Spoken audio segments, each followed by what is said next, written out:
ਸਤਿ ਸ਼੍ਰੀ ਅਕਾਲ। ਤੁਸੀਂ ਜੁੜੇ ਹੋਏ ਹੋ ਪੰਜਾਬੀ ਡੀਐਸਏ ਦੇ ਨਾਲ ਤੇ ਮੈਂ ਹਾਂ ਪ੍ਰਵੀਨ ਸ਼ਰਮਾ ਲੈ ਕੇ ਹਾਜ਼ਰ ਹਾਂ ਪ੍ਰੋਗਰਾਮ ਖਬਰ ਤੇ ਨਜ਼ਰ। ਖਬਰ ਤੇ ਨਜ਼ਰ ਪ੍ਰੋਗਰਾਮ ਦੇ ਵਿੱਚ ਕੀ ਅਹਿਮ ਤੇ ਕਈ ਖਾਸ ਖਬਰਾਂ ਨੂੰ ਲੈ ਕੇ ਚਰਚਾ ਕਰਨ ਦੇ ਲਈ ਜੁੜ ਚੁੱਕੇ ਨੇ ਪੰਜਾਬ ਤੋਂ ਸੀਨੀਅਰ ਪੱਤਰਕਾਰ ਦੀਪਕ ਸ਼ਰਮਾ ਜਨਾਰਥਲ ਜੀ। ਸ਼ਰਮਾ ਸਤਿ ਸ਼੍ਰੀ ਅਕਾਲ, ਸਵਾਗਤ ਹੈ ਜੀ ਪੰਜਾਬੀ ਡੀਐਸਏ ਤੇ। ਸਤਿ ਸ਼੍ਰੀ ਅਕਾਲ ਪ੍ਰਵੀਨ ਜੀ, ਸਾਰੇ ਦਰਸ਼ਕਾਂ ਨੂੰ ਸਰੋਤਿਆਂ ਨੂੰ ਪਿਆਰ ਭਰੀ ਸਤਿ ਸ਼੍ਰੀ ਅਕਾਲ। ਸਤਿ ਸ਼੍ਰੀ ਅਕਾਲ ਜੀ। ਪ੍ਰੋਗਰਾਮ ਦੇ ਵਿੱਚ ਅੱਗੇ ਵਧਣ ਤੋਂ ਪਹਿਲਾਂ ਧੰਨਵਾਦ ਕਰਦੇ ਚਲੀਏ ਸਪਾਂਸਰਸ ਦਾ ਜਿਹੜੇ ਜ਼ਰੀਆ ਬਣਦੇ ਨੇ ਇਹਨਾਂ ਪ੍ਰੋਗਰਾਮਾਂ ਨੂੰ ਤੁਹਾਡੇ ਤੱਕ ਪਹੁੰਚਾਉਣ ਦੇ ਲਈ। ਖਾਲਸਾ ਇੰਸ਼ੋਰੈਂਸ ਏਜੰਸੀ ਵਾਲੇ, ਜਿਨ੍ਹਾਂ ਤੋਂ ਤੁਸੀਂ ਹਰ ਤਰੀਕੇ ਦੀ ਇੰਸ਼ੋਰੈਂਸ ਲੈ ਸਕਦੇ ਹੋ। ਇੰਸ਼ੋਰੈਂਸ ਬਾਰੇ ਪਤਾ ਕਰਨ ਦੇ ਲਈ ਇਹਨਾਂ ਦਾ ਨੰਬਰ ਹੈ 468 272 2500। ਇਹ 1992 ਤੋਂ ਲਗਾਤਾਰ ਇੰਸ਼ੋਰੈਂਸ ਬਿਜ਼ਨਸ ਦੇ ਵਿੱਚ ਸ਼ਾਨਦਾਰ ਸੇਵਾਵਾਂ ਦੇ ਰਹੇ ਨੇ ਤੇ ਅਮਰੀਕਾ ਭਰ ਦੇ ਵਿੱਚ ਇੰਸ਼ੋਰੈਂਸ ਕਰਦੇ ਨੇ। ਓਬਾਮਾ ਕੇਅਰ, ਮੈਡੀਕੇਅਰ ਜਾਂ ਫਿਰ ਕਵਰਡ ਕੈਲੀਫੋਰਨੀਆ ਬਾਬਤ ਪਾਲਿਸੀ ਕਰਵਾਉਣ ਦੇ ਲਈ, ਸਲਾਹ ਲੈਣ ਦੇ ਲਈ ਅੱਜ ਹੀ ਕਾਲ ਕਰੋ 468 272 2500 ਤੇ। ਟਰਕੀਨਾ ਇਮੀਗ੍ਰੇਸ਼ਨ ਲਾ ਫਰਮ ਵਾਲੇ, ਜੇ ਟਰਕੀਨਾ ਟੋਨੀ ਟਰਕੀਨਾ ਦੇ ਨਾਲ ਤੁਸੀਂ ਯੂਐਸ ਇਮੀਗ੍ਰੇਸ਼ਨ ਬਾਬਤ ਕੋਈ ਵੀ ਸਲਾਹ ਕਰਨੀ ਹੈ, ਕੋਈ ਵੀ ਸਵਾਲ ਪੁੱਛਣਾ ਤੇ ਇਹਨਾਂ ਦਾ ਨੰਬਰ ਹੈ 415 909 0503। ਗੁਰਦੀਪ ਸਿੰਘ ਬਿਰਦੀ ਕਲੋਬਿਸ, ਮਨਦੀਪ ਸਿੰਘ, ਸੰਦੀਪ ਕੌਰ ਸੈਨ ਹੋਜ਼ੇ, ਅਮਰੀਕ ਸਿੰਘ ਅਟਵਾਲ, ਜਰਨੈਲ ਸਿੰਘ ਯੂਬਾ ਸਿਟੀ, ਗੁਰਨਾਮ ਸਿੰਘ ਐਂਟੀਲੋਪ ਤੇ ਜਰਨੈਲ ਸਿੰਘ ਸਿਆਟਲ ਤੋਂ। ਇਹਨਾਂ ਸਾਰੇ ਹੀ ਸਪਾਂਸਰਸ ਦਾ ਬਹੁਤ ਬਹੁਤ ਧੰਨਵਾਦ। ਤੇ ਜੇਕਰ ਤੁਸੀਂ ਵੀ ਪੰਜਾਬੀ ਡੀਐਸਏ ਦੇ ਇਹਨਾਂ ਪ੍ਰੋਗਰਾਮਾਂ ਨੂੰ ਸਪਾਂਸਰ ਕਰਨਾ ਚਾਹੁੰਦੇ ਹੋ ਤਾਂ ਸਟੂਡੀਓ ਦਾ ਨੰਬਰ ਹੈ 468 272 5200। ਅੱਜ ਦਾ ਇਹ ਖਬਰ ਤੇ ਨਜ਼ਰ ਪ੍ਰੋਗਰਾਮ ਸਾਲ 2025 ਦੀ 8 ਸਤੰਬਰ ਦਾ ਪ੍ਰੋਗਰਾਮ ਹੈ ਤੇ ਦਿਨ ਅੱਜ ਸੋਮਵਾਰ ਹੈ। ਖਬਰਾਂ ਦੀ ਸ਼ੁਰੂਆਤ ਕਰੀਏ ਸ਼ਰਮਾ ਜੀ। ਪੰਜਾਬ ਦੇ ਵਿੱਚ ਇਸ ਵੇਲੇ ਜਿਹੜੇ ਹਾਲਾਤ ਬਣੇ ਹੋਏ ਨੇ, ਤਰਾਸਦੀ ਹੈ ਭਿਆਨਕ ਹੜ੍ਹਾਂ ਦੀ, ਉਹਦੇ ਤੋਂ ਕੈਬਨਿਟ ਦੀ ਬੈਠਕ ਹੋਈ ਹੈ ਜੀ ਤੇ ਤਸਵੀਰਾਂ ਸ਼ੇਅਰ ਕੀਤੀਆਂ ਜਾ ਰਹੀਆਂ ਨੇ ਆਮ ਆਦਮੀ ਪਾਰਟੀ ਵੱਲੋਂ ਕਿ ਮੁੱਖ ਮੰਤਰੀ ਸਾਹਿਬ ਹਸਪਤਾਲ ਦੇ ਵਿੱਚ ਸੀਗੇ, ਬਾਵਜੂਦ ਇਸ ਦੇ ਉਹਨਾਂ ਨੇ ਮੀਟਿੰਗ ਲਈ ਹੈ। ਪਰ ਇੱਥੋਂ ਤੱਕ ਤਾਂ ਠੀਕ ਹੈ ਕਿ ਉਹਨਾਂ ਨੇ ਮੀਟਿੰਗ ਲਈ ਹੈ, ਪਰ ਇਹ ਗੱਲ ਕਿੱਥੋਂ ਨਿਕਲੀ ਹੈ ਜਾਂ ਕਿੱਥੋਂ ਤੁਰ ਪਈ ਕਿ ਮੁੱਖ ਮੰਤਰੀ ਤਾਂ ਪਰ ਮਨੀਸ਼ ਸਿਸੋਦੀਆ ਹੀ ਨੇ ਜੀ। ਪ੍ਰਵੀਨ ਜੀ, ਪੰਜਾਬ ਦੇ ਮੁੱਖ ਮੰਤਰੀ ਮੋਹਾਲੀ ਦੇ ਫੋਰਟਿਸ ਹਸਪਤਾਲ 'ਚ ਜਿਹੜੇ ਇਲਾਜ ਨੇ ਜੀ, ਤੇ ਪਾਰਟੀ ਵੱਲੋਂ ਕਿਹਾ ਜਾ ਰਿਹਾ ਕਿ ਜੀ ਉਹ ਲਗਾਤਾਰ ਪਾਣੀ 'ਚ ਰਹੇ, ਅਨਿੰਦਰੇ ਰਹੇ, ਭੁੱਖੇ ਰਹੇ, ਇਸ ਕਾਰਨ ਬਿਮਾਰ ਹੋਏ। ਕਾਰਨ ਚਾਹੇ ਕੋਈ ਵੀ ਹੋਵੇ, ਬਿਮਾਰ ਕੋਈ ਵੀ ਹੋ ਸਕਦਾ, ਇਹ 'ਚ ਕੋਈ ਦੋ ਰਾਏ ਨਹੀਂ।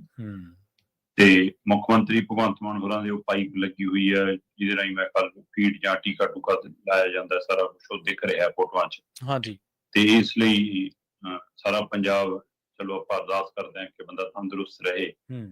ਨਲਾਇਕੀਆਂ ਖਾਮੀਆਂ ਆਪਣੀ ਜਗ੍ਹਾ ਹੈ ਨਾ, ਬੰਦੇ ਦੀ ਜ਼ਿੰਦਗੀ ਆਪਣੀ ਜਗ੍ਹਾ, ਸੋ ਤੰਦਰੁਸਤੀ ਹੋਣਾ ਬਹੁਤ ਜ਼ਰੂਰੀ ਜੀ। ਉਹਨਾਂ ਨੇ ਖੁਦ ਵੀ ਕਿਹਾ ਕਿ ਮੈਂ ਠੀਕ ਹੋ ਰਿਹਾ, ਪਹਿਲਾਂ ਨਾਲੋਂ ਬਿਹਤਰ ਮਹਿਸੂਸ ਕਰ ਰਿਹਾ ਤੇ ਮੈਂ ਇੱਥੇ ਬੈਠ ਕੇ ਵੀ ਪੰਜਾਬ ਦਾ ਫਿਕਰ ਕਰ ਜੀ।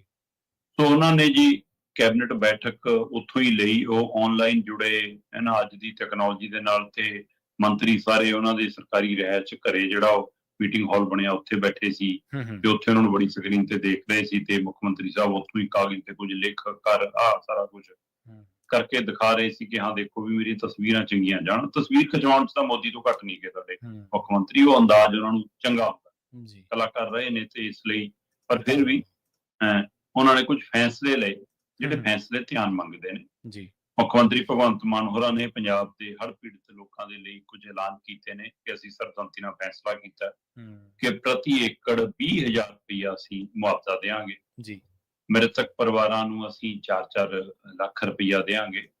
ਸਹਿਕਾਰੀ ਜਾਂ ਜਿਹੜੇ ਮਤਲਬ ਕਿ ਸੁਸਾਇਟੀਆਂ ਦੇ ਲੋਨ ਨੇ ਉਹ 6 ਮਹੀਨੇ ਲਈ ਅੱਗੇ ਪਾ ਦਿੱਤੇ ਗਏ ਨੇ, ਰੋਕ ਦਿੱਤੇ ਗਏ ਨੇ 6 ਮਹੀਨੇ। ਕੋਈ ਕਿਸ ਭਰਨ ਦੀ ਲੋੜ ਨਹੀਂ, ਕੁਛ ਕਰਨ ਦੀ ਲੋੜ ਨਹੀਂ ਹੈ ਨਾ। ਇਸ ਤਰ੍ਹਾਂ ਦੇ ਕੁਝ, ਜਾਂ ਫਿਰ ਜਿਹੜੇ ਘਰ ਢਹੇ ਨੇ ਕੁਛ ਨੇ, ਉਹਨਾਂ ਦਾ ਅਸੀਂ ਸਰਵੇ ਕਰਾਂਗੇ, ਮੈਡੀਕਲ ਟੀਮਾਂ ਤਾਇਨਾਤ ਕਰਾਂਗੇ। ਸੋ ਅਜਿਹੇ ਕੁਝ ਮੁੱਢਲੇ ਫੈਸਲੇ ਉਹਨਾਂ ਨੇ ਲਏ ਜੀ। ਹੁਣ ਗੌਰ ਕਰਨ ਵਾਲੀ ਗੱਲ ਇਹ ਹੈ ਕਿ ਜੀ ਇਹਦੇ ਵਿੱਚੋਂ ਰਾਹਤ ਕਿੱਥੇ, ਮੈਂ ਇਹ ਲੱਭਣਾ ਚਾਹਿਆ। ਇਹ ਸਾਰੇ ਐਲਾਨ ਉਹ ਨੇ ਜਿਹੜੇ ਇੱਕ ਨਿਯਮ ਬਣਿਆ ਹੋਇਆ ਸਰਕਾਰ ਦਾ। ਮੁੱਖ ਮੰਤਰੀ ਭਗਵੰਤ ਮਾਨ ਲੋਕਾਂ ਨੂੰ ਕਹਿੰਦੇ ਸੀ ਨਾ ਕਿ ਮੁਰਗੀ ਦਾ ਵੀ ਮੁਆਵਜ਼ਾ ਮਿਲੂ, ਬੱਕਰੀ ਦਾ ਵੀ ਮਿਲੂ, ਹੈ ਨਾ। ਕਹਿੰਦੇ ਸੀ ਉਹ ਮੁਰਗੀ ਦਾ 100 ਰੁਪਇਆ ਮੁਆਵਜ਼ਾ ਤੈਅ ਹੈ ਜੀ। ਤੇ ਪਰ ਇਹ ਵੀ ਸੱਚ ਹੈ ਕਿ ਉਹ 1000 ਮੁਰਗੀ ਤੋਂ ਵੱਧ ਨਹੀਂ ਮਿਲਣਾ ਚਾਹੀਦਾ, ਪੋਲਟਰੀ ਫਾਰਮ ਵੀ ਹੋਵੇ। ਤੇ ਇਸ ਅੰਦਾਜ਼ ਹਿਸਾਬ ਲਾ ਲਓ ਫਿਰ ਮਿਲਣਾ ਕੀ ਹੈ ਬੰਦਿਆਂ ਨੂੰ, ਮਤਲਬ ਸ਼ਾਇਦ 100 ਮੁਰਗੀ ਤੋਂ ਉੱਪਰ ਨਹੀਂ ਮਿਲਦਾ। ਮੈਂ ਕਿਹਾ ਮੈਂ 1000 ਜ਼ਿਆਦਾ ਕਹਿ ਗਿਆ, 10,000 ਰੁਪਇਆ ਹੀ ਮਿਲਦਾ, ਵੱਧ ਤੋਂ ਵੱਧ ਇੰਨਾ ਮਿਲ ਸਕਦਾ। 100 ਮੁਰਗੀ ਤੋਂ ਵੱਧ ਨਹੀਂ ਮਿਲਦਾ। ਹੁਣ ਮੈਸ ਦਾ ਜੇ ਹੈਗਾ ਤਾਂ ਉਹ ਮੇਰੇ ਖਿਆਲ 35 ਤੋਂ 37,000 ਹੈ। ਹਾਂਜੀ, ਨਹੀਂ ਤੇ ਫਿਰ ਮੈਨੂੰ ਦੱਸੋ ਜੀ ਇਹ 'ਚ ਮੈਸ ਆ ਜੂਗੀ? 20,000 ਜੇ ਤੁਸੀਂ 1 ਏਕੜ ਪਿੱਛੇ ਕਹਿ ਰਹੇ ਹੋ ਮੁਆਵਜ਼ਾ ਜਾਇਜ਼ ਹੈ ਜੀ? ਜੀ ਜੀ।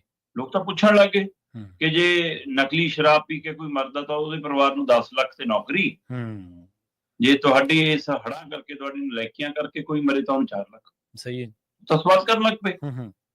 ਪਰ ਇਹ ਤੋਂ ਵੀ ਗਾਂ ਮੁੱਖ ਮੰਤਰੀ ਸਾਹਿਬ ਇਹ ਦੱਸ ਦੇਣ ਕਿ ਜਿਹੜਾ ਉਹਨਾਂ ਨੇ, ਮੈਂ ਇਕੱਲੇ 20,000 ਦੇ ਹਵਾਲੇ ਨਾਲ ਉਦਾਹਰਨ ਨਾਲ ਜਾਣਨਾ ਚਾਹੁੰਦਾ, ਤੁਸੀਂ ਪ੍ਰਤੀ ਏਕੜ 20,000 ਰੁਪਇਆ ਲਾਉਂਦੇ ਆ। ਜਦੋਂ ਅਸੀਂ ਲੈਂਡ ਪੂਲਿੰਗ ਲਿਆ ਰਹੇ ਸੀ ਤਾਂ ਅਸੀਂ ਕਹਿੰਦੇ ਲੱਖ ਰੁਪਇਆ ਵੀ ਦਿਆਂਗੇ ਸਾਲ ਦਾ। ਜੀ ਜੀ। ਜਦ ਕਿ ਉਹ ਪਤਾ ਸੀ ਕਿ ਉਹ 2-3 ਸਾਲ ਤੋਂ ਬਾਅਦ ਨਹੀਂ ਮਿਲਣਾ।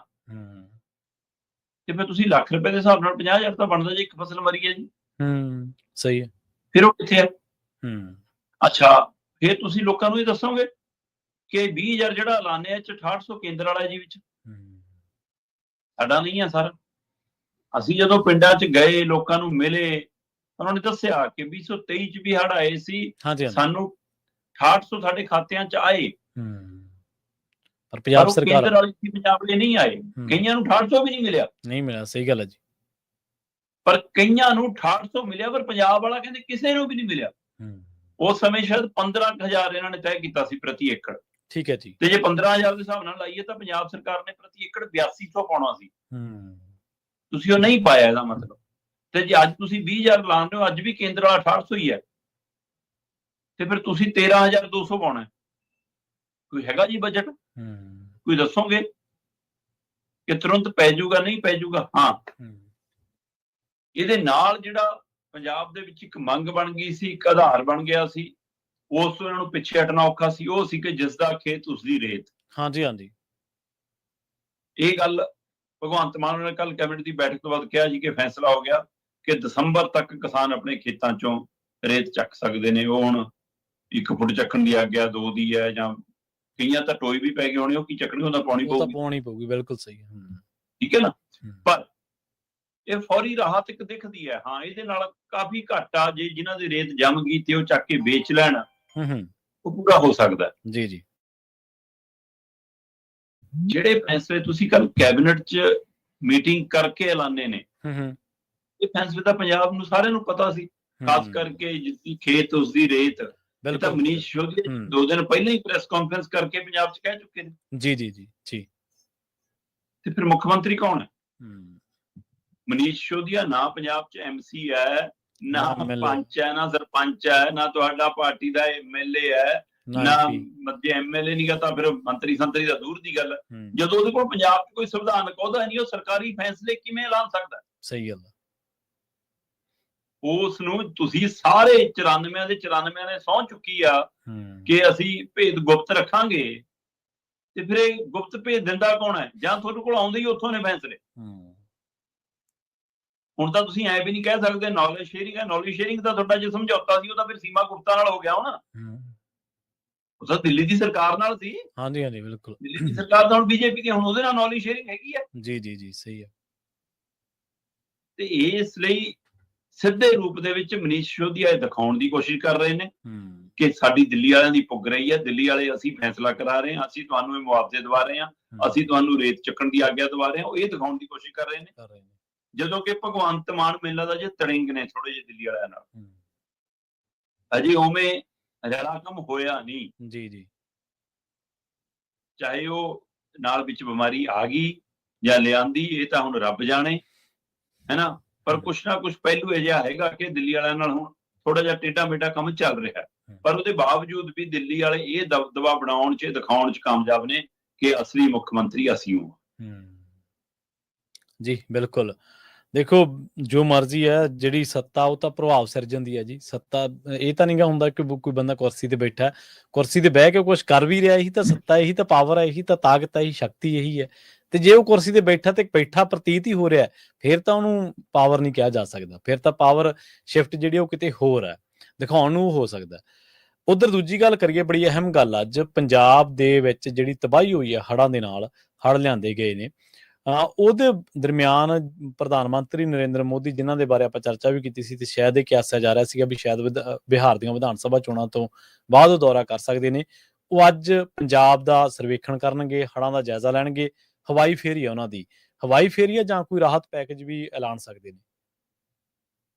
ਦੇਖੋ, ਰਾਜਨੀਤਿਕ ਧਿਰ ਦੀ ਹਰ ਫੇਰੀ, ਹਰ ਕਦਮ ਰਾਜਨੀਤਿਕ ਹੁੰਦਾ। ਬਿਲਕੁਲ ਸਹੀ ਹੈ ਜੀ, ਬਿਲਕੁਲ। ਇਸ ਮੌਕੇ ਪੰਜਾਬ ਦੇ ਵਿੱਚ ਜੇ ਆਮ ਆਦਮੀ ਪਾਰਟੀ ਦੇ ਐਮਐਲਏ ਕਈਆਂ ਚੁੱਕੀ, ਕੋਈ ਕਹਿੰਦਾ ਜੀ ਸਕੂਲ ਦੀ ਮੁਹਿੰਮ ਹੈ ਤੋਰਲੀ ਸਾਫ਼ ਕਰਨ ਦੀ ਆਪੇ, ਕੋਈ ਕਹਿੰਦਾ ਜੀ ਮੈਂ ਬੰਦ ਲਾਉਣ ਆਪ ਆ ਗਿਆ ਜੀ, ਕੋਈ ਕਹਿੰਦਾ ਜੀ ਆਹ ਦੇਖੋ ਸਾਡੇ ਡੀਸੀ ਲੱਗੇ ਨੇ ਜੀ ਆਪ ਬੋਰੀਆਂ ਚੱਕ ਰਹੇ ਨੇ ਜੀ, ਆ ਡੀਸੀ ਮੈਡਮ ਧਰਤੀ ਤੇ ਹੈ ਜੀ। ਮੈਂ ਕਹਿੰਦਾ ਧੰਨਵਾਦ ਸਾਰਿਆਂ ਦਾ ਜਿਹੜੇ ਧਰਤੀ ਤੇ ਆ ਕੇ ਕੰਮ ਕਰ, ਚਾਹੇ ਸੁਖਬੀਰ ਬਾਦਲ ਨੋਟ ਫੜਾ ਰਿਹਾ, ਚਾਹੇ ਹੁਣ ਤਾਂ ਉਹ ਵੀ ਲੈ ਕੇ ਆ ਗਏ ਆਪਣੇ ਇੰਚਾਰਜ ਨੂੰ ਬਘੇਲ ਨੂੰ, ਕਾਂਗਰਸੀ ਵੀ ਫੋਟੋ ਖਿਚਾ ਕੇ ਪੈਸੇ ਫੜਾ ਕੇ, ਚਾਹੇ ਕਹਿੰਦੀ ਹਰਪ੍ਰੀਤ ਸਿੰਘ ਕਈ ਥਾਂ ਨੋਟ ਫੜਾਉਂਦੇ ਦੇਖੇ ਗਏ ਹੈ ਨਾ, ਚਾਹੇ ਬੀਜੇਪੀ ਵਾਲੇ ਟਰੈਕਟਰ ਚੜ੍ਹ ਕੇ ਆਏ, ਚਾਹੇ ਉਹਨਾਂ ਕੇ ਦਿਖੇ ਉਦਣ ਹੈ ਨਾ, ਉਹ ਵੀ ਕਹਿੰਦੇ ਜੀ ਗੇੜਾ ਮਾਰ ਗਏ। ਸੋ ਸਾਰੀਆਂ ਸਿਆਸੀ ਧਿਰਾਂ ਜਿਹੜੀਆਂ ਆ ਰਹੀਆਂ ਨੇ, ਚਾਹੇ ਉਹਨਾਂ ਦੇ ਮਨ 'ਚ ਨਿਸ਼ਕਾਮ ਸੇਵਾ ਹੋਵੇ, ਚਾਹੇ ਅਫਸਰ ਅਧਿਕਾਰੀਆਂ ਦੇ ਮਨ 'ਚ ਨਿਸ਼ਕਾਮ ਸੇਵਾ ਹੋਵੇ, ਪਰ ਤੁਹਾਡੇ 'ਚੋਂ ਸਿਆਸਤ ਦੀ ਬੂ ਆਉਂਦੀ ਹੈ। ਝਲਕਦਾ ਕਿ ਤੁਸੀਂ ਗਾਂ ਵਾਲੀਆਂ ਵੋਟਾਂ ਤੇ ਵੀ ਨਿਗਾਹ ਰੱਖ ਰਹੇ ਹੋ। ਜਦੋਂ ਮੋਢੇ ਤੇ ਹੱਥ ਰੱਖਦੇ ਹੋ ਨਾ ਸਹਿਯੋਗ ਦੇ ਕੇ, ਤਾਂ ਤੁਸੀਂ ਇਹ ਕਹਿਣ ਦੀ ਕੋਸ਼ਿਸ਼ ਕਰ ਰਹੇ ਹੋ ਨਾ ਕਿ ਦੇਖ ਲਈ ਹੁਣ ਵੋਟ ਪੱਕੀ ਹੈ, ਤੇਰੇ ਪਿੰਡ 'ਚੋਂ ਸਾਰੀਆਂ ਵੋਟਾਂ ਬਣੀਆਂ ਚਾਹੀਦੀਆਂ। ਸਹੀ ਬਿਲਕੁਲ, ਬਿਨਾਂ ਕਿ ਤੁਹਾਡਾ ਚਿਹਰਾ ਮੋਹਰਾ ਇਹ ਕਹਿ ਰਿਹਾ ਹੁੰਦਾ। ਜੇ ਅਫਸਰ ਬੋਰੀਆਂ ਚੱਕੇ, ਅਫਸਰ ਨੰਗੇ ਪੈਰ ਭੱਜਿਆ ਫਿਰੇ ਤਾਂ ਉਹ ਚੰਗਾ ਲੱਗਦਾ ਤੁਰੰਤ ਦੇਖਣ ਨੂੰ, ਦੇਖੋ ਵੀ। ਪਰ ਜਨਾਬ ਇਹ ਸਾਰੇ ਖੇਤਰਾਂ 'ਚ ਸਫਾਈਆਂ ਦਾ ਪ੍ਰਬੰਧ, ਬੰਨਾਂ ਦਾ ਪ੍ਰਬੰਧ ਕਿਹਨੇ ਕਰਾਉਣਾ ਸੀ? ਉੱਥੇ ਡੀਸੀਆਂ ਨੇ ਨਹੀਂ ਕਰਾਉਣਾ ਸੀ ਤਾਂ ਹੋਰ ਕਿਹਨੇ ਕਰਾਉਣਾ? ਸਹੀ ਗੱਲ ਹੈ, ਬਿਲਕੁਲ। ਜੇ ਮੰਤਰੀਆਂ ਨੇ ਨਹੀਂ ਕਰਾਉਣਾ ਸੀ ਹੋਰ ਕਿਹਨੇ ਕਰਾਉਣਾ ਸੀ? ਜੇ ਸਰਕਾਰ ਨੇ ਨਹੀਂ ਕਰਾਉਣਾ ਸੀ ਹੋਰ ਕਿਹਨੇ ਕਰਾਉਣਾ ਸੀ? ਜੇ ਉਹ ਨਹੀਂ ਹੋ ਰਿਹਾ ਸੀ ਤਾਂ ਆਵਾਜ਼ ਚੁੱਕਣੀ ਸੀ ਤਾਂ ਵਿਰੋਧੀ ਧਿਰ ਨੇ ਚੁੱਕਣੀ ਸੀ, ਕਿਹਨੇ ਚੁੱਕਣੀ ਸੀ ਹੋਰ? ਤੇ ਤੁਸੀਂ ਕਿਸੇ ਨੇ ਵੀ ਆਪਣਾ ਰੋਲ ਨਹੀਂ ਨਿਭਾਇਆ ਤਾਂ ਅੱਜ ਹੜ ਆਏ ਨੇ। ਤੇ ਹੁਣ ਨਰਿੰਦਰ ਮੋਦੀ ਜੀ ਕਹਿੰਦੇ ਕਿ ਸ਼ਾਇਦ ਏਦਾਂ ਹੀ ਸੀ ਜੀ, ਕਿ ਚਲੋ ਜੀ ਆਉਣਗੇ ਅੱਜ ਹਵਾਈ ਫੇਰੀ ਲਾਉਣਗੇ, ਮੇਰਾ ਖਿਆਲ ਜੰਮੂ ਕਸ਼ਮੀਰ ਦਾ ਖੇਤਰ ਵੀ ਹੋ ਸਕਦਾ ਦੌਰਾ ਕਰਨ, ਤੇ ਹਿਮਾਚਲ ਵਾਲੇ ਬੈਲਟ ਚੋਂ ਹੋ ਕੇ ਫਿਰ ਪੰਜਾਬ ਆਉਣਾ ਉਹਨਾਂ ਨੇ। ਤੇ ਮੁੱਖ ਮੰਤਰੀ ਸਾਹਿਬ ਨੇ ਸਵਾਗਤ ਵੀ ਕੀਤਾ ਹੈ, ਭਗਵੰਤ ਮਾਨ ਹੋਰਾਂ ਨੇ ਕਿਹਾ ਕਿ ਜੇ ਮੈਂ ਸਿਹਤਯਾਬ ਹੁੰਦਾ ਮੈਂ ਤੁਹਾਡੇ ਨਾਲ ਜਾਂਦਾ, ਤੁਹਾਨੂੰ ਆਪ ਜਾ ਕੇ ਮੌਕਾ ਦਿਖਾਉਂਦਾ। ਚਲੋ ਹੁਣ ਮੇਰਾ ਖਿਆਲ 2-3 ਮੰਤਰੀਆਂ ਦੀ ਡਿਊਟੀ ਲਾਤੀ, ਖੁੱਡੀਆਂ ਹੋਰਾਂ ਦੀ ਹੈ ਨਾ, ਸ਼ਾਇਦ ਨਾਲ ਇੱਕ ਤਾਂ ਅਮਨ ਅਰੋੜਾ ਦੀ ਹੈ, 1-2 ਮੰਤਰੀ ਹੋਰ ਨੇ। ਸੋ ਇਹ ਜਾਣਗੇ ਇਹਨਾਂ ਦੀ ਕਿੰਨੀ ਪੁੱਛ ਪ੍ਰਤੀਤ ਹੁੰਦੀ ਹੈ। ਉਹ ਆਪਾਂ ਉਸ ਸਮੇਂ ਵੀ ਦੇਖ ਲਿਆ ਸੀ ਜਦੋਂ ਖੇਤੀਬਾੜੀ ਮੰਤਰੀ ਸ਼ਿਵਰਾਜ ਚੌਹਾਨ ਆਏ, ਤੇ ਹੁਣ ਤਾਂ ਪ੍ਰਧਾਨ ਮੰਤਰੀ ਦੇ ਨੇੜੇ ਤਾਂ ਕਿੱਥੇ ਲੱਗਣ ਦੇਣਾ ਕਿਸੇ ਨੂੰ ਜੀ। ਸਹੀ ਹੈ। ਹਾਂ, ਸਵਾਲ ਇਹ ਹੈ ਕਿ ਪ੍ਰਧਾਨ ਮੰਤਰੀ ਕਰਕੇ ਕੀ ਜਾਂਦੇ ਨੇ। ਜਿਵੇਂ ਆਪਾਂ ਮੁੱਖ ਮੰਤਰੀ ਦੀ ਹਵਾਲੇ ਨਾਲ ਗੱਲ ਕੀਤੀ ਕਿ 20,000 ਲਾਣੇ ਆ ਤਾਂ ਫਿਕਸ ਹੈ ਜੀ ਕਿ 6800 ਤੁਸੀਂ ਦੇ ਉਹਨਾਂ ਨੇ ਦੇਣਾ, ਬਾਕੀ ਇੰਨਾ ਉਹਨਾਂ ਨੇ ਦੇਣਾ। ਤੇ ਜੇ ਮੋਦੀ ਜੀ ਨੇ 6800 ਵਾਲਾ ਹੀ ਪੈਕੇਜ ਐਲਾਨ ਕੇ ਜਾਣਾ ਹੈ, ਜੋ ਰਾਹਤ ਪੈਕੇਜ ਨਹੀਂਗਾ, ਉਹ ਬਣਿਆ ਹੋਇਆ ਵਿਧੀ ਵਿਧਾਨ ਹੈ। ਰਾਹਤ ਪੈਕੇਜ ਹੁੰਦਾ ਹੈ ਕਿ ਤੁਸੀਂ ਦਿੱਲੀ ਤੋਂ ਤੁਰਨ ਤੋਂ ਪਹਿਲਾਂ, ਜਿੱਦਣ ਹੜ੍ਹ ਦੀ ਤੁਹਾਨੂੰ ਖਬਰ ਮਿਲੀ ਉਦਣ ਇਹ ਤੁਸੀਂ ਕਹਿੰਦੇ ਜੀ ਕਿ ਜੀ ਅਸੀਂ ਇੰਨਾ ਪੈਸਾ ਰਿਲੀਜ਼ ਕਰ ਰਹੇ ਹਾਂ, ਬਾਕੀ ਸਾਡੇ ਕੋਲ ਜਦੋਂ ਕੇਸ ਬਣ ਕੇ ਆ ਜਾਊਗਾ, ਪੂਰੀ ਰਿਪੋਰਟ ਆ ਜਾਊਗੀ, ਉਹਦੇ ਹਿਸਾਬ ਨਾਲ ਹੋਰ ਦੇ ਦਿਆਂਗੇ। ਤੁਸੀਂ 10,000 15,000 ਕੋਈ ਕਰੋੜ ਜਾਰੀ ਕਰਦੇ ਜੀ। ਅਫਗਾਨਿਸਤਾਨ 'ਚ ਭੁਚਾਲ ਆਇਆ ਸੀ, ਇਸ ਲਈ ਇਹਨਾਂ ਨੇ ਜਦੋਂ ਪਹਿਲਾਂ ਟਵੀਟ ਜਾਰੀ ਕੀਤਾ, ਰਾਹਤ ਸਮੱਗਰੀ ਭੇਜੀ, ਕੀ ਉਹਨਾਂ ਤੋਂ ਪਹਿਲਾਂ ਜਾਣਕਾਰੀ ਲਈ ਸੀ ਕਿ ਕਿੰਨਾ ਨੁਕਸਾਨ ਹੋ ਗਿਆ ਜੀ ਉਹਨਾਂ ਦਾ? ਬਿਲਕੁਲ ਸਹੀ ਹੈ, ਬਿਲਕੁਲ ਸਹੀ ਹੈ। ਕੀ ਉੱਥੇ ਦੌਰਾ ਕਰਨ ਗਏ ਸੀ ਜੀ ਪਹਿਲਾਂ ਕਿ ਹਾਂ ਮੈਂ ਪਹਿਲਾਂ ਹਵਾਈ ਸਰਵੇਖਣ ਕਰਕੇ ਆਊਂਗਾ, ਫਿਰ ਉੱਥੇ ਖੜ ਕੇ ਲਾ ਲੂੰਗਾ ਰਾਹਤ ਪੈਕੇਜ? ਸਹੀ ਹੈ। ਉਹ ਤਾਂ ਆਪਣਾ ਮੁਲਕ ਨਹੀਂਗਾ, ਆਪਾਂ ਭਾਈਚਾਰਕ ਤੌਰ ਦੇ ਉੱਤੇ ਇੱਕ ਮਦਦ ਦੇ ਤੌਰ ਤੇ ਗਏ ਆ। ਹਾਂਜੀ, ਚਲੋ ਇੱਥੇ ਤਾਂ ਤੁਹਾਡਾ ਮੁਲਕ ਹੈ, ਉਸ ਮੁਲਕ ਦਾ ਇਹ ਪ੍ਰਮੁੱਖ ਸੂਬਾ ਹੈ ਜਿਹੜਾ ਕੁਰਬਾਨੀਆਂ ਦੇ ਲਈ, ਜਜ਼ਬੇ ਦੇ ਲਈ, ਬਲਿਦਾਨ ਦੇ ਲਈ, ਅਨਾਜ ਦੇ ਭੜੋਲੇ ਭਰਨ ਦੇ ਲਈ ਜਾਣਿਆ ਜਾਂਦਾ। ਸਹੀ। ਤੇ ਇੱਥੋਂ ਤੁਸੀਂ ਵੋਟਾਂ ਦੀ ਫਸਲਾਂ ਵੀ ਵੱਢਣ ਆਉਣ ਉੱਤੇ ਕਾਹਲੇ ਹੋ। ਤੇ ਮੈਂ ਕਹਿੰਦਾ ਕਿਸੇ ਚੀਜ਼ ਤੁਹਾਡੇ ਅੰਦਰ ਇਨਸਾਨੀਅਤ ਨਹੀਂ ਸੀ, ਨਾ ਹੋਵੇ। ਵੋਟਾਂ ਦੇ ਲਾਲਚ ਨੂੰ ਐਲਾਨ ਦੇ ਤਾਂ ਸਹੀ ਕੁਝ ਪਹਿਲਾਂ ਜੀ। ਤੇ ਹੁਣ ਅੱਜ ਵੀ ਮੈਂ ਦੇਖਦੇ ਹਾਂ, ਉਮੀਦ ਨਹੀਂ ਕਰ ਸਕਦੇ ਕਿ ਰਾਹਤ ਪੈਕੇਜ ਹੋਊਗਾ। ਜੇ ਉਸੇ ਪੈਮਾਨੇ 'ਚ ਐਲਾਨ ਕੇ ਜਾਣਾ ਜੋ ਵਿਧਾਨ ਬਣਿਆ, ਜੇ ਨਿਯਮਾਵਲੀ ਦੇ ਤਹਿਤ, ਫਿਰ ਉਸ ਨੂੰ ਰਾਹਤ ਪੈਕੇਜ ਨਹੀਂ ਕਿਹਾ ਜਾ ਸਕਦਾ। ਰਾਹਤ ਪੈਕੇਜ ਉਹ ਹੁੰਦਾ ਹੈ ਕਿ ਤੁਸੀਂ ਕਹੋ ਕਿ ਬਹੁਤ ਜ਼ਿਆਦਾ ਨੁਕਸਾਨ ਹੋਇਆ, ਇਹਦੀ ਭਰਪਾਈ ਅਸੀਂ ਇਸ ਤੌਰ ਤੇ ਨਹੀਂ ਕਰ ਸਕਦੇ। ਬਈ ਜੇ ਹੁਣ 35,000 ਮਹਿਸ ਦਾ ਦੇਣਾ ਤੇ ਮਹਿਸ ਆਉਂਦੀ ਹੈ 1,00,000-1.25 ਲੱਖ ਦੀ, ਹੈ ਨਾ। ਤੇ ਜੇ ਮੁਰਗੀ ਦਾ 100 ਰੁਪਏ ਦਾ ਦੇਣਾ ਤਾਂ 100 ਰੁਪਏ ਤਾਂ ਮੈਂ ਕਿਹਾ ਜਿਹੜੇ ਅੰਡੇ ਖਾਂਦੇ ਨੂੰ ਪਤਾ ਹੋਊਗਾ ਕਿ ਮੈਂ ਕਿਹਾ 4 ਅੰਡੇ ਲਾਉਂਦੇ ਹੁਣ ਜੀ, ਤੇ ਫਿਰ ਤੁਸੀਂ ਕਰਨਾ ਕੀ ਚਾਹੁੰਦੇ ਹੋ? ਸੋ ਇਸ ਲਈ ਇਹ ਦੇਖਣ ਵਾਲੀ ਗੱਲ ਹੋਊਗੀ ਕਿ ਕੀ ਉਹ ਵੋਟ ਸਿਆਸਤ ਕਰਦੇ ਨੇ, ਹੰਝੂ ਖੇਡਦੇ ਨੇ, ਫੋਟੋਆਂ ਖਿਚਾਉਂਦੇ ਨੇ, ਹੈਨਾ, ਤੇ ਹੈਨਾ ਫਿਰ ਮੀਟਿੰਗਾਂ ਲੈਣੀਆਂ ਨੇ ਪਠਾਨਕੋਟ ਗੁਰਦਾਸਪੁਰ ਖੇਤਰ ਦੇ ਵਿੱਚ, ਠੀਕ ਹੈ। ਤੇ ਉਹ ਮੀਟਿੰਗ ਦੇ ਬਾਅਦ ਕੀ ਕਰਕੇ ਜਾਂਦੇ ਨੇ? ਅੱਜ ਵੀ ਬੀਜੇਪੀ ਭਾਰੂ ਰਹੂਗੀ ਕਿ ਸਰਕਾਰ ਭਾਰੂ ਰਹੂਗੀ, ਦੇਖਣ ਵਾਲੀ ਗੱਲ ਹੈ। ਫੇਰ ਹੀ ਸਰਕਾਰ ਹੀ ਹੁੰਦੀ ਹੈ, ਸਰਕਾਰ ਦੀ ਕੋਈ ਸੁਣਵਾਈ ਹੋਊਗੀ ਅੱਜ। ਬਿਲਕੁਲ ਸਹੀ ਹੈ। ਹਾਂ, ਬਹੁਤ ਪਹਿਲੂ ਦੇਖਣ ਵਾਲੇ ਨੇ।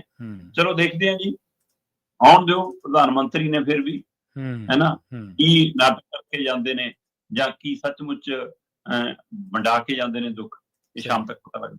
ਬਿਲਕੁਲ ਜੀ। ਦੇਖੋ, ਪ੍ਰਧਾਨ ਮੰਤਰੀ ਨੇ ਤੇ ਜਿਵੇਂ ਤੁਸੀਂ ਅਫਗਾਨਿਸਤਾਨ ਦੇ ਨਾਲ ਤੁਲਨਾ ਕੀਤੀ ਹੈ, ਉੱਥੋਂ ਹੀ ਐਲਾਨ ਸਕਦੇ ਸੀਗੇ। ਅਖਬਾਰਾਂ ਤਾਂ ਪੜ੍ਹਦੇ ਹੀ ਨੇ, ਮੀਡੀਆ ਤਾਂ ਦੇਖਦੇ ਹੀ ਨੇ, ਫੋਟੋਆਂ ਤਾਂ ਪਹੁੰਚਦੀਆਂ ਹੀ ਨੇ।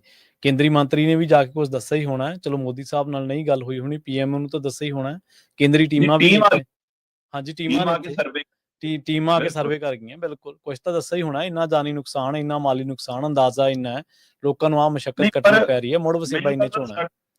ਮੈਨੂੰ ਲੱਗਦਾ ਪ੍ਰਵੀਨ ਜੀ, ਸਾਡੀ ਸਰਕਾਰਾਂ ਦੀ ਨਲਾਇਕੀ ਕੈਸੀ ਹੈ ਕਿ ਪਹਿਲਾਂ ਕਹਿੰਦੇ ਜੀ ਮੋਟਾ ਜਿਹਾ ਅੰਦਾਜ਼ਾ 13,000 ਕਰੋੜ ਦਾ ਸਾਡਾ ਨੁਕਸਾਨ ਭਰਪਾਈ ਹੋਣੀ ਚਾਹੀਦੀ ਹੈ, ਪੈਕੇਜ 13,000 ਕਰੋੜ ਦਾ ਹੋਣਾ ਚਾਹੀਦਾ। ਕੱਲ 2-3 ਮੰਤਰੀ ਲਾਤੇ, ਹੈ ਨਾ, ਪ੍ਰੈਸ ਕਾਨਫਰੰਸ, ਇੱਕ ਤੋਂ ਬਾਅਦ ਇੱਕ। ਹਾਂਜੀ। ਫਿਰ ਅਮਨ ਅਰੋੜਾ ਜੀ ਕਹਿੰਦੇ ਜੀ ਕਿ ਇਹ ਜੀ 15,000 ਕਰੋੜ ਦਾ ਜੀ 20,000 ਕਰੋੜ ਮਿਲਣਾ ਚਾਹੀਦਾ। ਸ਼ਾਮ ਤੱਕ ਜੀ ਗੋਇਲ, ਉਹ ਕਿਹੜਾ ਮੰਤਰੀ ਆ, ਉਹ ਕਹਿੰਦਾ ਜੀ 25,000 ਕਰੋੜ ਹੋਣਾ ਚਾਹੀਦਾ ਪੈਕੇਜ। ਪਹਿਲਾਂ ਤੈਅ ਤਾਂ ਕਰ ਲਓ।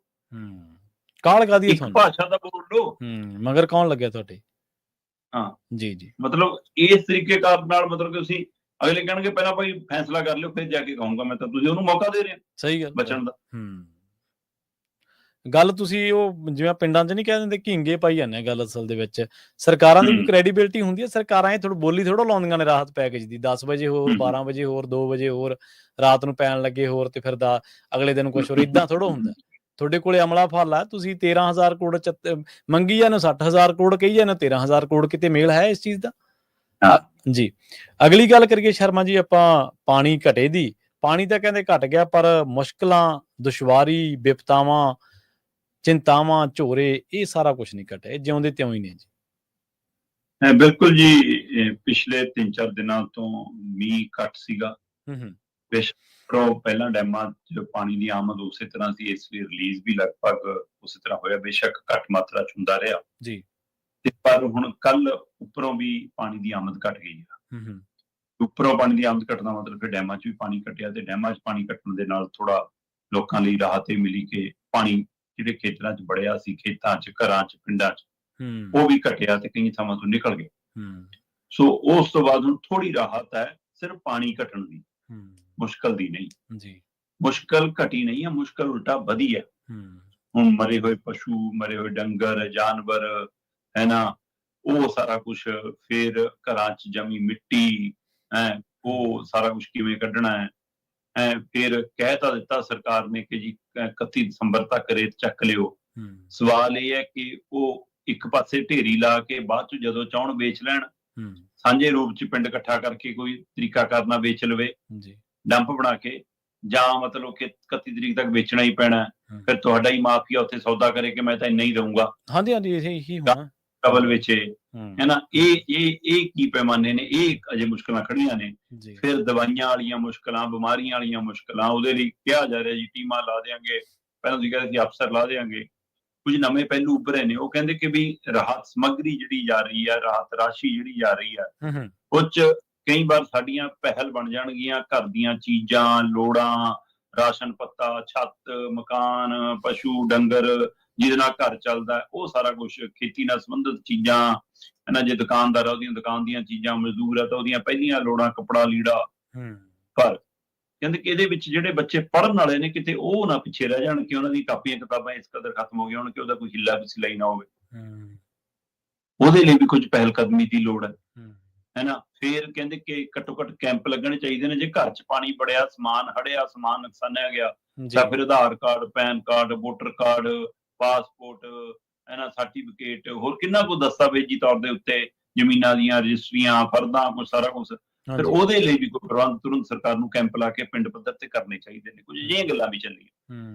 ਪਰ ਜੋ ਤਾਜ਼ਾ ਸਥਿਤੀ ਹੈ, ਜੇ ਆਪਾਂ ਕਹੀਏ ਹੜ੍ਹ ਦੀ, ਕਿ ਆਪਾਂ ਜਿਵੇਂ ਮੁਸ਼ਕਲਾਂ ਦੀ ਗੱਲ ਕਰਦੇ ਵੱਧ ਰਹੀਆਂ, ਉਹਦੇ ਵਿੱਚ ਤਾਜ਼ਾ ਸਥਿਤੀ ਜਿਵੇਂ ਨਜ਼ਰਸਾਨੀ ਕਰਾਂ ਤਾਂ ਅੱਜ ਦੀ ਤਰੀਕ 'ਚ ਜੀ ਕਰੀਬ 4 ਲੱਖ, 3,87,000 ਤੋਂ ਵੱਧ ਲੋਕ ਬੇਘਰ ਹੋਏ ਨੇ, ਤੇ 2050 ਤੋਂ ਵੱਧ ਪਿੰਡ ਪ੍ਰਭਾਵਿਤ ਨੇ ਇਸ ਹੜ੍ਹਾਂ 'ਚੋਂ, ਜਿਹੜਾ ਅੰਕੜਾ ਆ ਰਿਹਾ। ਤੇ ਇਹਨਾਂ ਵਿੱਚ 20 ਲੱਖ ਤੋਂ ਵੱਧ ਲੋਕ ਸਿੱਧੇ ਰੂਪ 'ਚ ਹੜ੍ਹ ਤੋਂ ਪੀੜਤ ਨੇ।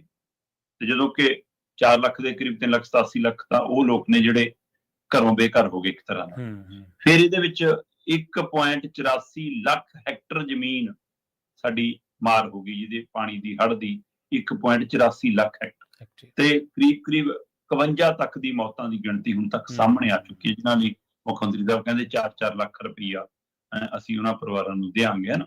ਸੋ ਇਸ ਤਰ੍ਹਾਂ ਤਾਜ਼ਾ ਸਥਿਤੀ ਦੇ ਵਿੱਚ ਪਾਣੀ ਜ਼ਰੂਰ ਘਟਿਆ ਜੀ, ਮੁਸ਼ਕਲ ਦੀ ਬਿਲਕੁਲ ਪਾਣੀ ਮੁਸ਼ਕਲਾਂ ਛੱਡ ਗਿਆ ਜੀ, ਫਿਰ ਮੁਸ਼ਕਲਾਂ ਘਟਣੀਆਂ ਕਿਵੇਂ, ਦੁਸ਼ਵਾਰੀਆਂ ਛੱਡ ਗਿਆ ਸ਼ਰਮਾ ਜੀ ਪਾਣੀ। ਇੱਕ ਗੱਲ ਆਪਾਂ ਸ਼ੁਰੂ ਦੇ ਵਿੱਚ ਹੀ ਕਹੀ ਸੀਗੀ, ਤੁਸੀਂ ਜਦੋਂ ਆਪਾਂ ਗੱਲਬਾਤ ਕਰ ਰਹੇ ਸੀ ਅਚਾਨਕ ਕਿੰਨਾ ਪਾਣੀ ਆਉਂਦੀ, ਅਚਾਨਕ ਫਲੱਡ ਗੇਟ ਖੋਲੇ ਜਾਣ ਦੀ, ਤੁਸੀਂ ਕਿਹਾ ਸੀਗਾ ਵੀ ਮੈਨੇਜਮੈਂਟ ਦਾ ਪਤਾ ਲੱਗਦਾ ਇੱਥੋਂ ਕਿ ਮੈਨੇਜਮੈਂਟ ਹੈ ਜਾਂ ਫਿਰ ਤੁਹਾਡੇ ਇਰਾਦੇ ਕੁਛ ਹੋਰ ਨੇ, ਜਾਂ ਤੁਹਾਡਾ ਲੌਜਿਕ ਜਿਹੜਾ ਉਹ ਖੜ ਨਹੀਂ ਰਿਹਾ ਕਿਸੇ ਵੀ ਮਾਮਲੇ 'ਚ, ਜਿਹੜੇ ਤੁਸੀਂ ਗੇਟ ਖੋਲਦੇ ਹੋ ਤੇ ਲੌਜਿਕ ਦਿੰਦੇ ਹੋ। ਹੜ੍ਹਾਂ ਦਾ ਸੱਚ ਕਹਿੰਦੇ ਜਦੋਂ ਫਰੋਲਦੇ ਆ ਜਾਂ ਜਦੋਂ ਇਹਨੂੰ ਖੰਗਾਲਦੇ ਆ ਤਾਂ ਡੈਮ ਜਿਹੜੇ ਆ ਉਹਨਾਂ ਨੂੰ ਪਹਿਲਾਂ ਜਾਣਬੁੱਝ ਕੇ ਭਰਿਆ ਗਿਆ, ਪਹਿਲਾਂ ਹੀ ਜਦੋਂ ਪਹਾੜਾਂ ਤੋਂ ਪਾਣੀ ਆਉਣਾ ਸੀ ਜਾਂ ਮੀਂਹ ਹੋਰ ਪੈਣਾ ਸੀ, ਇਹਦੀ ਅਸੈਸਮੈਂਟ ਕੀਤਿਆਂ ਬਿਨਾਂ ਹੀ ਕਹਿੰਦੇ ਡੈਮ ਜਿਹੜੇ ਨੇ ਉਹ ਫੁੱਲ ਭਰ ਲਏ ਗਏ ਸੀ। ਪ੍ਰਵੀਨ ਜੀ, ਆਪਾਂ ਨਾ ਤਾਂ ਇੰਜੀਨੀਅਰ ਆ, ਨਾ ਆਪਾਂ ਡੈਮਾਂ ਦੀ ਤਕਨੀਕ ਪੂਰੀ ਤਰ੍ਹਾਂ ਵਾਕਫ ਆ। ਹਾਂਜੀ।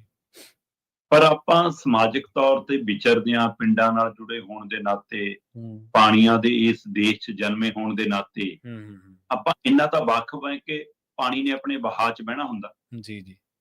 ਤੇ ਜੇ ਤੁਸੀਂ ਉਸ ਨੂੰ ਨੱਕੇ ਲਾ ਕੇ ਰੋਕੋਗੇ, ਧੱਕੇ ਨਾਲ ਰੋਕੋਗੇ, ਜਾਂ ਤਾਂ ਤੋੜ ਕੇ ਨਿਕਲੂਗਾ ਜਾਂ ਤੁਸੀਂ ਉਹਨੂੰ ਇਕੱਠਿਆਂ ਛੱਡੋਗੇ।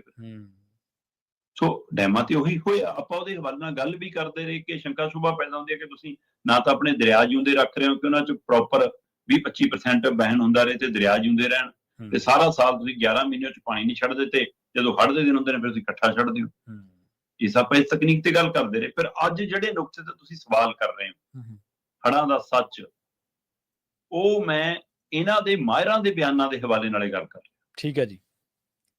ਅਮਰਜੀਤ ਸਿੰਘ ਨੇ, ਸਾਬਕਾ ਚੀਫ ਇੰਜੀਨੀਅਰ ਨੇ ਸਿੰਚਾਈ ਦੇ ਜੀ, ਉਹ ਕਹਿੰਦੇ ਕਿ ਅਜਿਹੀ ਸਥਿਤੀ ਦੇ ਵਿੱਚ ਜਦੋਂ ਪਹਿਲਾਂ ਇਹ ਇਤਲਾਹ ਹੋਵੇ, ਜਾਣਕਾਰੀ ਹੋਵੇ ਮੌਸਮ ਵਿਭਾਗ ਵੱਲੋਂ ਸਰਕਾਰੀ ਤੌਰ ਦੇ ਉੱਤੇ, ਅਧਿਕਾਰਕ ਤੌਰ ਦੇ ਉੱਤੇ ਕਿ ਇਸ ਵਾਰ ਇੰਨੇ ਮੀਂਹ ਪੈਣੇ ਆ, ਇੰਨੀ ਤਰੀਕ ਤੱਕ ਮੀਂਹ ਪੈਣੇ ਆ, ਇੰਨਾ ਪਾਣੀ ਆਉਣਾ ਡੈਮਾਂ 'ਚ, ਇੰਨੇ ਪਾਣੀ ਦੀ ਆਮਦ ਦਾ ਅੰਦਾਜ਼ਾ, ਤਾਂ 20 ਤੋਂ 25 ਫੁੱਟ ਡੈਮ ਖਾਲੀ ਰੱਖਣੇ ਹੁੰਦੇ ਜੀ। ਇਹ ਉਹਨਾਂ ਦਾ, ਮੈਂ ਉਹਨਾਂ ਦੀ ਰਿਪੋਰਟ ਦੇ ਆਧਾਰ ਤੇ ਗੱਲ ਕਰ ਰਿਹਾ ਜੀ, ਜਿਹੜੇ ਸਾਬਕਾ ਚੀਫ ਇੰਜੀਨੀਅਰ ਰਹੇ ਨੇ ਸਿੰਚਾਈ ਦੇ। ਉਹ ਕਹਿੰਦੇ 20 ਤੋਂ 25 ਫੁੱਟ ਖਾਲੀ ਰੱਖਣੇ ਸੀ ਡੈਮ, ਪਰ ਇਹਨਾਂ ਨੇ ਪਹਿਲਾਂ ਹੀ ਭਰ ਲਏ ਜੀ।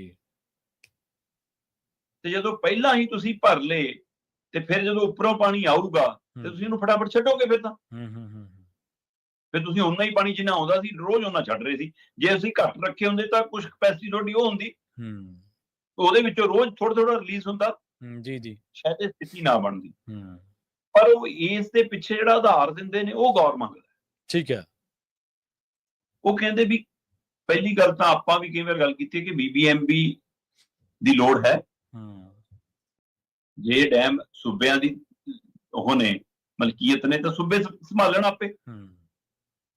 ਹੁਣ BBMB ਨੇ ਪ੍ਰੈਸ ਕਾਨਫਰੰਸ ਕਰਕੇ ਕਹਿਤਾ ਜੀ ਕਿ ਅਸਾਂ ਤੁਹਾਡੇ ਮੁੱਖ ਮੰਤਰੀ ਨੂੰ ਦੱਸਤਾ ਸੀ। ਆਪਾਂ ਜਦ ਵੀ ਸਵਾਲ ਕੀਤਾ ਬਿਲਕੁਲ ਮੁੱਖ ਮੰਤਰੀਆਂ ਦੀ ਸਮਝ ਨਹੀਂ ਕਿ ਮਿਲੇ ਹੋਏ ਨੇ। ਸਹੀ ਹੈ। ਪਰ ਸਾਬਕਾ ਚੀਫ ਇੰਜੀਨੀਅਰ ਅਮਰਜੀਤ ਸਿੰਘ ਹੋਰੀ ਕਹਿੰਦੇ ਕਿ ਇਸ ਮੌਕੇ ਕੇਂਦਰੀਕਰਨ ਜਦ ਤੋਂ ਹੋਇਆ ਤਦ ਤੋਂ ਇਰੀਗੇਸ਼ਨ ਤੇ ਸਿੰਚਾਈ ਦੇ ਵਿੱਚ ਜਾਂ ਪਾਵਰ ਦੇ ਵਿੱਚ, ਮਤਲਬ ਕਿ ਸਾਡਾ ਮੈਂਬਰ ਨਹੀਂ ਹੈਗਾ ਹੁਣ BBMB 'ਚ। ਅੱਗੇ ਇਰੀਗੇਸ਼ਨ ਤੇ ਪਾਵਰ ਇਹ ਦੋਏ ਮੈਂਬਰ ਪੰਜਾਬ ਤੇ ਹਰਿਆਣਾ ਦੇ ਹੁੰਦੇ ਸਨ। ਸਹੀ ਗੱਲ, ਬਿਲਕੁਲ। ਹੁਣ ਅੱਜ ਦੀ ਤਰੀਕ 'ਚ ਦੋਏ ਮੈਂਬਰ ਬਾਹਰੋਂ ਨੇ, ਤੇ ਜਦੋਂ ਦੋਏ ਮੈਂਬਰ ਬਾਹਰੋਂ ਨੇ, ਨਾ ਤਾਂ ਉਹਨਾਂ ਨੂੰ ਇਸ ਸੂਬੇ ਦੀ ਭੂਗੋਲਿਕ ਸਥਿਤੀ ਪਤਾ ਹੈ, ਨਾ ਉਹਨਾਂ ਨੂੰ ਸਾਡੇ ਪਿੰਡਾਂ ਦਾ, ਖੇਤਾਂ ਦਾ ਪਤਾ ਹੈ। ਜੀ ਬਿਲਕੁਲ। ਨਾ ਉਹ ਸਾਡੇ ਨਾਲ ਉਹ ਤਵੱਕੋ ਰੱਖਦੇ ਨੇ, ਉਹ ਦਰਦ ਰੱਖਦੇ ਨੇ, ਉਹ ਪੀੜ ਰੱਖਦੇ ਨੇ, ਸਾਂਝ ਰੱਖਦੇ ਨੇ। ਬਿਲਕੁਲ ਸਹੀ ਹੈ। ਤੇ ਇਸ ਲਈ ਵੀ, ਤੇ ਦੂਜਾ, ਜਦੋਂ ਅੱਜ ਦੀ ਤਰੀਕ 'ਚ ਸਾਰਾ ਕੁਝ ਪਤਾ ਹੈ ਟੈਕਨੋਲੋਜੀ ਦੇ, ਕਹਿੰਦੇ 1988 ਛੜ ਆਏ ਸੀ, ਜਦ ਇਹ ਤਕਨੀਕ ਨਹੀਂ ਸੀ ਐਡੀ ਬੜੀ ਕਿ ਮੀਂਹ ਕਿੰਨਾ ਹੋ ਰਾਜੂ, ਪਾਣੀ ਕਿੰਨਾ ਹੋ ਰਾਜੂ, ਕਿੰਨਾ ਰੱਖਣਾ ਕਿੰਨਾ ਨਹੀਂ। ਜਦੋਂ ਅੱਜ ਇਹ ਤਕਨੀਕ ਸੀ ਤਾਂ ਵੀ ਤੁਸੀਂ ਡੈਮ ਖਾਲੀ ਰੱਖਣ ਵਾਲਾ ਨਿਯਮ ਵੀ ਕਿਉਂ ਨਹੀਂ ਪਾਲਿਆ?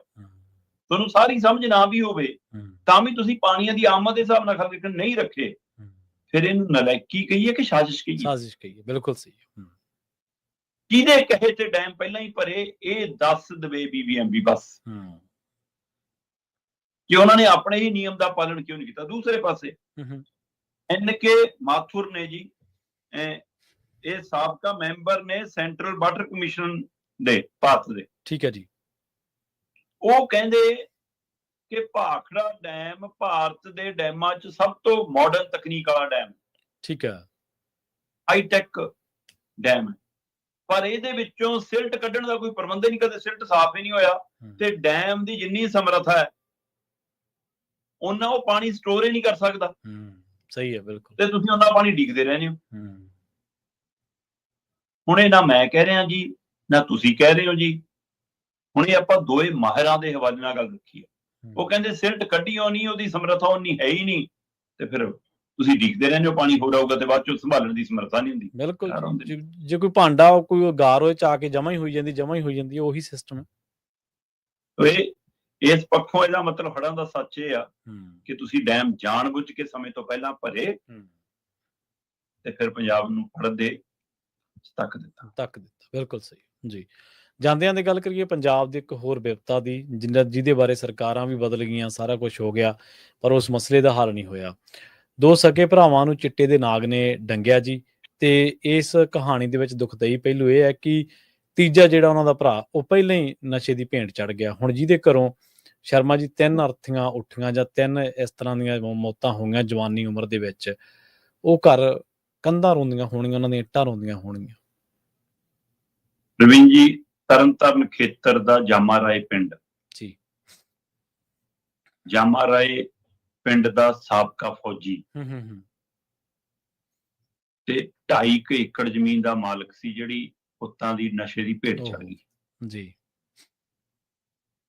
ਤੇ ਹੁਣ ਉਹ ਬਜ਼ੁਰਗਾਂ ਦਾ ਬੁਢਾਪਾ ਦੇਖੋ ਕਿਵੇਂ ਰੁਲਦਾ ਹੋਊਗਾ। ਸਹੀ ਹੈ ਕਿ ਉਹਦੇ ਲੰਘੇ ਦਿਨੀ 2 ਪੁੱਤ ਇਕੱਠੇ ਟੀਕੇ ਲਾ ਕੇ ਇੱਕੋ ਰਾਤ ਮਰ ਗਏ। ਤੇ ਉਹ ਪਿਓ ਇਕੱਠੀਆਂ 2 ਲਾਸ਼ਾਂ ਆਪਣੇ ਮੋਢਿਆਂ ਤੇ ਢੋ ਕੇ ਸ਼ਮਸ਼ਾਨ ਛੱਡ ਕੇ ਆਇਆ, ਜਿਹਨੇ ਕਦੇ ਦੇਸ਼ ਦੀ ਸੇਵਾ ਕੀਤੀ ਹੈ। ਇਹ ਦੇਖੋ ਸਥਿਤੀ ਦੇਖੋ, ਮਤਲਬ ਹੈ ਨਾ। ਤੇ ਉਹਨਾਂ ਚੋਂ ਇੱਕ ਮੁੰਡੇ ਦੀ ਉਮਰ 32 ਸਾਲ ਆ। ਅੱਛਾ। ਜਿਹਦੀ ਮਤਲਬ ਕਿ 2 ਧੀਆਂ ਨੇ, ਹੈ ਨਾ, ਤੇ ਇੱਕ ਜਿਹੜਾ ਮੁੰਡਾ 30 ਸਾਲ ਦਾ, ਜਿਹੜਾ ਇੱਕ ਦੂਜਾ ਜਿਹੜਾ ਮੌਤ ਹੋਈ, ਉਹਦੀ ਪਤਨੀ ਪਹਿਲਾਂ ਛੱਡ ਕੇ ਜਾ ਚੁੱਕੀ ਹੈ, ਕਿਹਦਾ ਨਸ਼ੇ ਦੇ ਆਦੀ। ਸਹੀ ਹੈ। ਤੇ ਇੱਕ ਪੁੱਤ ਪਹਿਲਾਂ ਇਹਨਾਂ ਦਾ ਸਾਲ ਖੰਡ ਪਹਿਲਾਂ ਗੱਡੀ ਚੜ ਤੋ ਉਹ ਬਜ਼ੁਰਗ ਪਿਓ ਚਿੱਟੇ ਕਾਰਨ ਹੀ ਆਪਣੇ 3 ਪੁੱਤ ਗਵਾ ਚੁੱਕਿਆ। ਦੱਸੋ ਜੀ ਉਹਦੇ ਪੱਲੇ ਬਚਿਆ ਕਿ ਨਾ ਜ਼ਮੀਨ ਆ, ਨਾ ਪੁੱਤ ਨੇ, ਨਾ ਨੂੰਹਾਂ ਨੇ, ਤੇ ਉਹ ਬੁਢਾਪਾ ਕਿਵੇਂ ਲੰਘੂਗਾ। ਹੁਣ ਉਹ ਕਲਪ ਕੇ ਚੌਂਕ 'ਚ ਖੜ ਕੇ ਬੋਲ ਰਹੇ ਨੇ ਕਿ ਭਾਈ ਚਿੱਟਾ ਇੱਥੋਂ ਮਿਲਦਾ, ਆਹ ਵੇਚਦੇ ਨੇ, ਆਹ ਦੇ ਕੇ ਜਾਂਦੇ ਨੇ, ਸਰਕਾਰ ਦੀ ਸ਼ਾਇ, ਪੁਲਿਸ ਦੀ ਸ਼ਾਇ, ਸਾਰਾ ਕੁਝ ਮਿਲਦਾ, ਜੋ ਮਰਜ਼ੀ ਲੈ ਲਓ, ਜਿਸਾ ਗਵਾ ਲੈ ਲੋਕੋ, ਤੁਸੀਂ ਬਚਾ ਲਓ। ਮਤਲਬ ਅਸੀਂ ਗਵਾਉਣ ਤੋਂ ਬਾਅਦ ਜਨਤਕ ਤੌਰ ਤੇ ਬੋਲਦੇ ਹਾਂ, ਤੇ ਹੁਣ ਅਸੀਂ ਸਮਾਜਿਕ ਤੌਰ ਤੇ ਉਦੋਂ ਹੀ ਜਾਂਦੇ ਹਾਂ ਜਦੋਂ ਸਿਖਰ ਹੋ ਜਾਂਦਾ, ਜਦੋਂ ਹੁਣ ਆ ਮੌਤ ਦੇ ਉੱਤੇ ਸਾਰਾ ਪਿੰਡ ਕੀ ਸਾਰੇ ਰਿਸ਼ਤੇਦਾਰ ਢੁੱਕੇ ਹੋਣੇ, ਹੈ ਨਾ। ਹੁਣ ਅਫਸਰ ਅਧਿਕਾਰੀ ਵੀ ਜਾ ਕੇ ਅਫਸੋਸ ਕਰਾਉਣੇ, ਉਹਨੂੰ ਚੈੱਕ ਵੀ ਦੇ ਆਉਣਗੇ, ਮਾੜਾ ਮੋਟਾ ਕੋਈ ਹੋ ਸਕਦਾ, ਹੈ ਨਾ। ਪਰ ਪਹਿਲਾਂ ਹੱਲ ਕਿਉਂ ਨਹੀਂ ਹੁੰਦਾ? ਇਹ ਦਿਨ ਦੇਖਣੇ ਕਿਉਂ ਪੈਂਦੇ ਨੇ? ਜੀ ਸਹੀ ਹੈ। ਅਸੀਂ ਦੂਏ ਦੀ ਦਖਲ ਵੀ ਬਰਦਾਸ਼ਤ ਕਰਨੋਂ ਬੰਦ ਕਰਤੀ। ਜੇ ਸਾਡਾ ਸਰੀਕੇ 'ਚ ਕੋਈ ਟੋਕ ਜਵੇ, ਭਾਈ ਮੁੰਡਾ ਸਾਂਭੋ, ਇਹਨੂੰ ਠੀਕ ਕਰ ਲਓ, ਆਪਾਂ ਉਹਦੇ ਗੱਲ ਪੈਂਦੇ, ਤੂੰ ਦੱਸੇਗਾ। ਇਸ ਲਈ ਹੁਣ ਅਗਲਾ ਕਹਿਣੋਂ ਵੀ ਹਟ ਗਿਆ। ਅੱਗੇ ਜਵਾਕ ਜੱਲਾ ਪਿੰਡ ਦਾ ਸਾਂਝਾ ਹੁੰਦਾ ਸੀ। ਸਹੀ ਗੱਲ।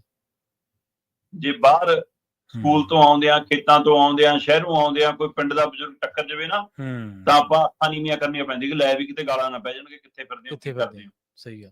ਤੇ ਉਹਨੂੰ ਪੁੱਛਣ ਦਾ ਹੱਕ ਵੀ ਹੁੰਦਾ ਸੀ, ਤੇ ਝਿੜਕਣ ਦਾ ਦੱਸਣ ਦਾ ਹੱਕ ਵੀ ਹੁੰਦਾ ਸੀ, ਝਿੜਕਣ ਦਾ ਹੱਕ ਵੀ ਸੀਗਾ। ਹੁਣ ਤਾਂ ਸਕੇ ਚਾਚੇ ਤਾਏ ਨਹੀਂ ਪੁੱਛ ਸਕਦੇ ਤੁਹਾਨੂੰ। ਸਹੀ ਗੱਲ ਹੈ। ਇੱਕ ਛੱਤ ਥੱਲੇ ਰਹਿੰਦਿਆਂ ਨਹੀਂ ਪੁੱਛਣ ਦਾ ਹੱਕ ਦਿੰਦੇ ਅਸੀਂ ਤਾਂ ਘਰਾਂ ਨੂੰ ਹੋਟਲ ਬਣਾ ਲਿਆ, ਦਰਵਾਜ਼ੇ ਭੇੜ ਕੇ, ਕਮਰੇ 'ਚ ਕੁੰਡਾ ਖੜਕਾ ਕੇ ਜਾਓ ਜੀ ਬੱਚੇ ਦੇ।